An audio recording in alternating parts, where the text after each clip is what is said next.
Salam alaikum. Donc, comme je vous ai promis, donc je vais essayer de reprendre ces deux exercices sur le MTP, donc en utilisant bien sûr le MTP, afin de se familiariser avec ce logiciel et voir que ces simulations et vérifier ces simulations. Je vais donc commencer.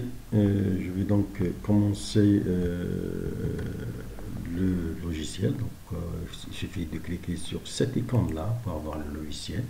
Donc, je vais augmenter un petit peu la taille. Je vais ouvrir l'exemple et je vais parler du premier exemple sur le circuit RL. Donc, c'est ce circuit-là. Donc je vais le mettre au milieu de la page. Pour augmenter, je vais essayer de faire un zoom pour augmenter la visibilité du circuit. Donc il suffit de zoomer et à partir de là, vous aurez donc votre circuit qui est un petit peu, qui devient assez visible. Alors, pour les éléments, donc vous avez pour construire le circuit, donc il suffit d'avoir le circuit sur feuille. Et vous essayez de le construire. C'est comme si vous êtes dans un laboratoire et vous êtes en train de rassembler un petit peu le matériel nécessaire pour une manipulation X. Donc, vous pouvez utiliser la sélection à partir de là, ou encore en cliquant à droite. C'est à votre guise. Bon, ici, nous avons besoin d'éléments passifs, donc une résistance, des résistances et des inductances. Donc, on va directement vers la branche, les branches linéaires. Donc, vous pouvez choisir une résistance, voici une résistance. Donc, cette résistance, vous pouvez la faire tourner, comme c'est le cas ici. Vous pouvez lui donner une valeur. Par exemple, on peut donner 0,714 là. Donc ici, vous donnez 0,714, c'est le problème de régler là. Et vous la placez dans votre circuit. Vous choisissez une inductance. Cette inductance, elle apparaît sur cette forme-là, donc en rouge. Et là, c'est l'inductance. Là, ça, c'est la valeur de la résistance. L'icône apparaît tout à fait au début en rouge, puisque vous n'avez pas encore donné confirmer les valeurs de cette inductance, de cet élément par exemple, et en double-cliquant ou bien en cliquant à droite, vous pouvez donner la valeur à cette inductance, par exemple 70 millihenries. 70 millihenries. Donc l'inductance est donnée en millihenries ici dans le logiciel, à la différence d'autres logiciels qui donnent la valeur en henries. Et vous aurez votre inductance. Vous pouvez la placer directement le nœud avec le nœud, ou bien vous pouvez la déplacer un petit peu ici et vous allez la connecter comme j'en ai fait ici, c'est cela, pour donner un esthétique correct pour l'inductance. Alors, on peut choisir, donc, je peux dupliquer puisque j'ai besoin d'une autre inductance ici. Je vais la dupliquer, mais je vais changer sa valeur par exemple. Je vais changer sa valeur 24,4 Henry, ce qui fait 24 400 millihenry. Donc, c'est cette inductance. Donc, je peux la faire tourner sous cette forme-là et là, la placer ici, et ainsi de suite. Donc, ça, c'est pour les inductances. Donc j'aurai besoin aussi d'un disjoncteur, donc je vais passer au disjoncteur, switches, et je vais prendre le premier, simplement le premier, et en cliquant, je peux donner le temps de fermeture, le temps d'ouverture. Ici, bien sûr, on peut donner le temps, on peut considérer que le temps de fermeture et le temps d'ouverture comme étant un paramètre. Donc, je peux écrire topen. Et là, dans topen, je peux faire cela. Pardon. ici le TO, parce qu'il existe, il ne demande pas le...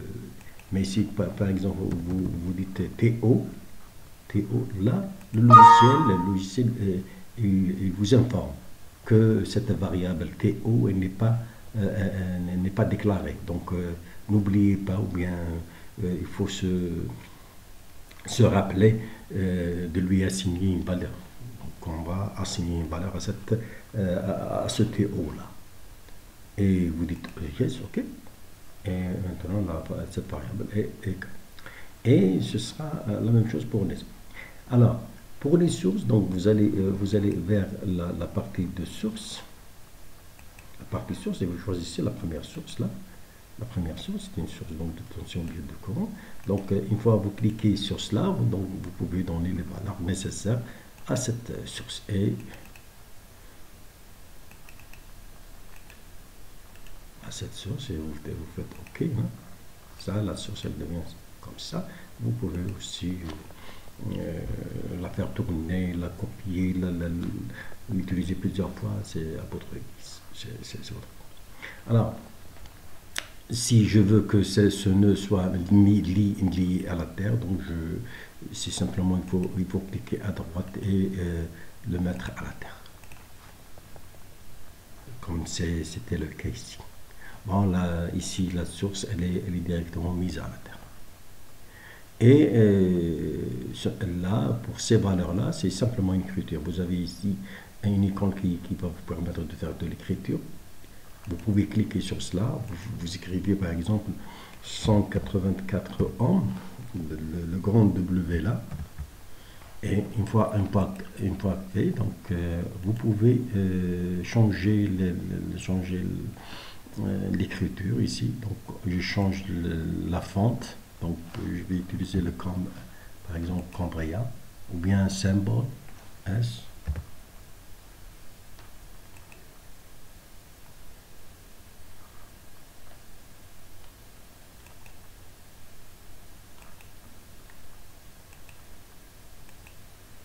Ok. Voilà. Je peux aussi, si ça ne vous concerne pas, donc changer la couleur. Donc vous pouvez utiliser bleu par exemple. Vous utilisez normal, l'écriture normale là, et vous faites, et là vous aurez la même chose ici. Donc ici pour changer, pour faire un espace entre les deux, il suffit de cliquer sur la valeur et vous faites un espace. C'est comme si vous êtes en train d'écrire sur un logiciel de texte. Donc ici, là, ce sont là les principales opérations qu'on peut utiliser pour former ce circuit. Donc le circuit a été fait. Donc aussi, une fois que vous avez donné toutes les valeurs, donc là c'est simplement des écritures que j'ai faites moi-même pour un petit peu éclaircir le circuit. Il vous reste encore de donner bien sûr, autre chose pour la sélection. Donc vous demandez, si vous demandez la tension ici, et ici pour mesurer la tension, donc je vais faire Pros. Là, je demande la tension entre ce point et la Terre, Pour le courant de disjoncteur, pour le courant dans le disjoncteur, je vais cliquer sur le disjoncteur et je vais demander ici le courant. Vous pouvez ne rien demander, donc non. Vous pouvez demander le courant, la tension et le courant, la puissance et l'énergie, c'est comme vous voulez. Ici, nous avons besoin c'est selon le besoin bien sûr. Ici, nous avons besoin de demander le courant. Une fois que vous avez terminé avec le circuit, donc il vous reste simplement d'indiquer que les valeurs de votre simulation. Donc vous indiquez les simulations, donc le delta t, donc le pas de temps. Vous indiquez le temps d'analyse, le temps de simulation, donc 20 millisecondes pendant 20 millisecondes. Là, vous demandez que les valeurs calculées soient dans un fichier d'extension PL4, PL4. Ben, pourquoi? C'est pour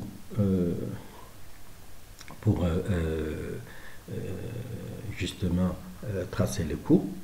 Ici, vous utilisez, là, on utilise, bon, ça, c'est le dernier, c'est la dernière opération qu'on avait faite de déclarer tes hauts. Donc, je vais la supprimer. Je n'ai pas besoin de cela.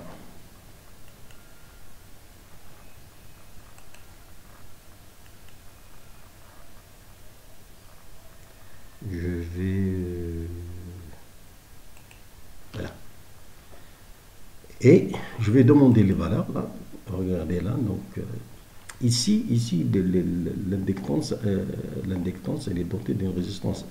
Mais pour faire nos simulations, on démarre premièrement pour le premier cas T open prix égal à 5 millisecondes. Donc, je l'ai pris égal à 5 millisecondes. Le KP, je vais le prendre égal à 0 pour dire qu'il n'y a pas de résistance parallèle. Et là, vous remarquez que la valeur calculée, c'est 0. Là, c'est 0,005, c'est OK. Et là, je vais mettre la chose, je vais rafraîchir mon circuit. Donc, le circuit, là, il n'y a pas de... Puisque la valeur de KP, elle est égale à 0, donc elle n'apparaît pas ici.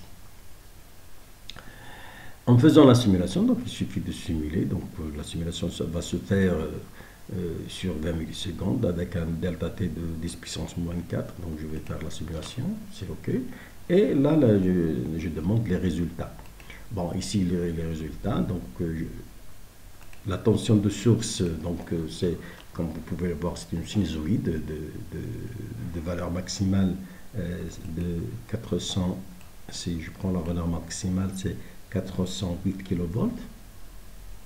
Et la tension, le courant dans le disjoncteur, bon, je vais le mettre parce qu'il est très petit, je vais lui donner un. Il suffit de cliquer à droite pour dire que l'axe des Y, l'axe pour ce courant, il se trouve à droite. Je vais plotter là, et vous remarquer que le courant, il passe des valeurs négatives jusqu'à à peu près moins 50 ampères jusqu'à la valeur 0. Et ça se fait à l'instant, 5 millisecondes. Voici là l'instant 5 millisecondes. À 5 millisecondes, le courant est nul. À 5 millisecondes, ici, 0,005, le courant est nul.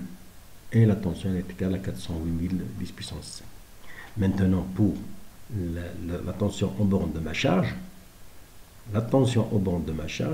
vous allez remarquer qu'il y a quand même une instabilité numérique. Donc ici,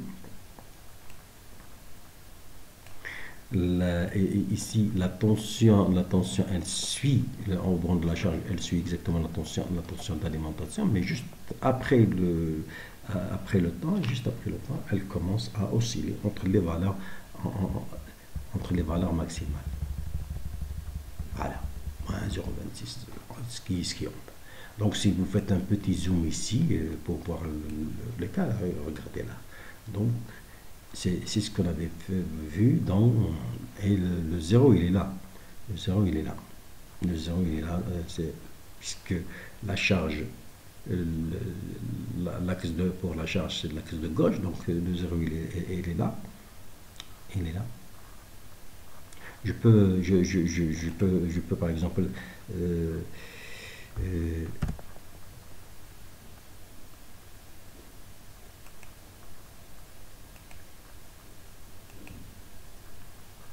une nouvelle variable 0 multiplié par V2 par exemple. La variable 2 là, pour appeler l'axe 0. Donc je vais faire un plot ici. Je demande l'axe ici. Donc vous savez, je vais faire un zoom jusque là. Et vous remarquez que, ou bien si vous voulez ici simplement, là, l'axe des zéros,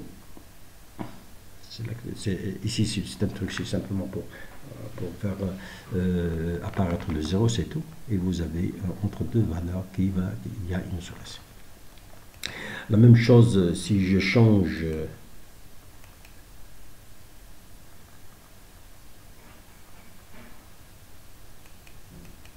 cela à 10 millisecondes, 0,000936. Et si je fais, là c'est aux alentours de 10 millisecondes, vous pouvez voir aussi que la même chose.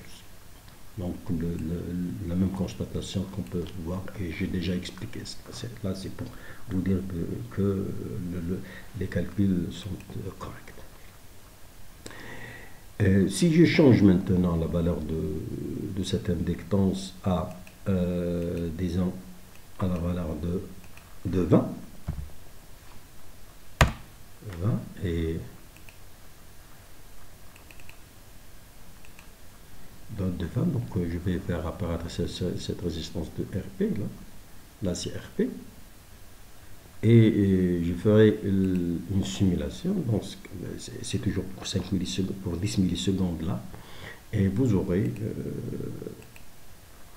et je vais rafraîchir un peu le truc, et là, comme vous pouvez le remarquer, qu'il y a une oscillation amortie, puis on arrive aux solutions. C'est simplement des oscillations amorties. La même chose si vous changez ici, si vous changez le temps de fermeture, donc ça n'influe pas sur ce côté-là. Donc vous aurez toujours une amélioration de convergence. Si je change maintenant le Kp, je vais le mettre égal à 1, c'est-à-dire 3 divisé par 3, et ça va nous donner 1. Je ferai la même chose, vous aurez donc, et là, la convergence, elle se fait en un point.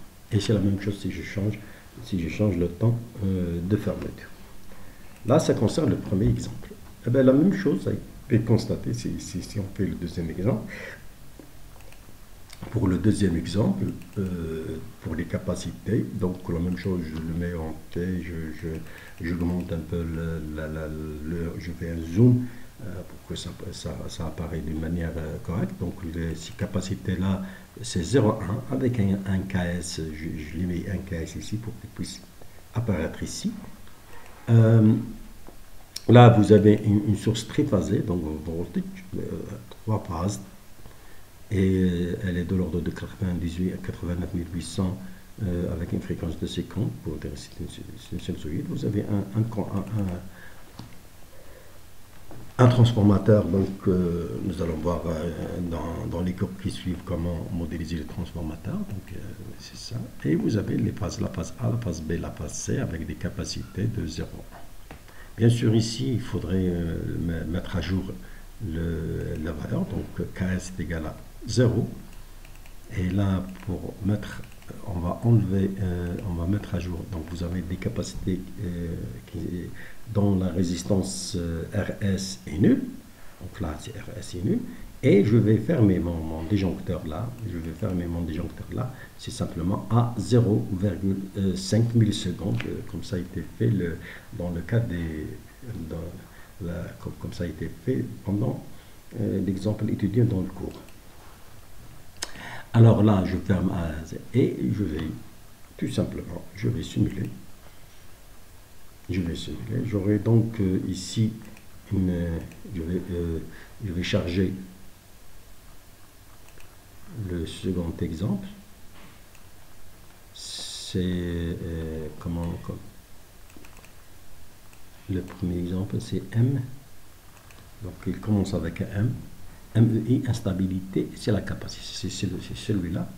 Je vais le charger. Bon, ça, ce sont les résultats pour RL. Je vais prendre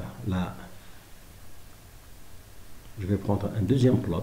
Je vais prendre pour le deuxième. Voici le courant. Donc, je vais plotter le courant et vous aurez quelque chose comme ça. Regardez ici qu'il y a une instabilité. Là, c'est le courant du transformateur. Et là, vous pouvez voir le problème de l'instabilité qui refait surface. Pour le cas, bien sûr, d'une capacité. Donc pour remédier à ce problème, dans le cours, on avait vu qu'il fallait peut-être utiliser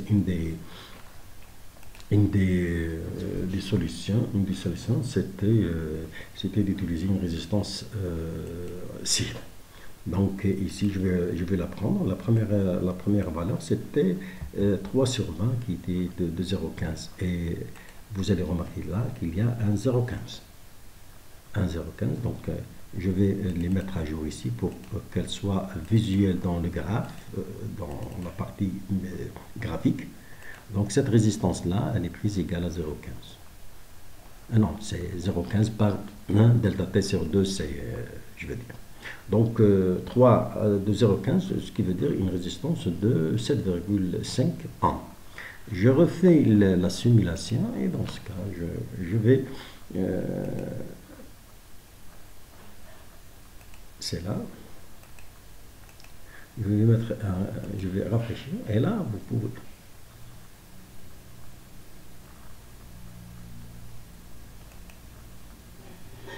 Ok, là, vous pouvez voir que le courant